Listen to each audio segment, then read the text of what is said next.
Stagflation is an amalgamation of the words stagnation and inflation. It describes an economic condition characterized by slow growth and rising unemployment, otherwise known as economic stagnation, mixed with rising prices, otherwise known as inflation. Welcome to Ano Nga Ba, the internet show where we feature curiosity with bite-sized pieces of knowledge. Today's topic, Ano Nga Ba ang Stagflation? The term stagflation was coined in 1965 when Iain Macleod in a speech said, "We now have the worst of both worlds, not just inflation on the one side or stagnation on the other, but both of them together. We have made a sort of stagflation situation, and history, in modern terms, is indeed being made."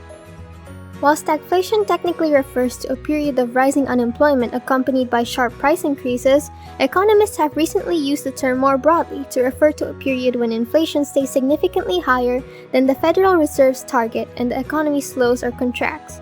Experts caution that a prolonged period of rising costs and slow job growth might be disastrous even if unemployment doesn't rise.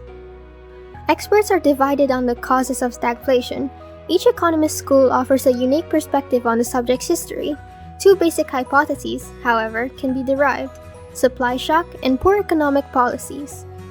According to the supply shock theory, stagflation happens when an economy experiences a sharp rise or fall in the supply of a good or service, such as a sharp rise in the price of oil.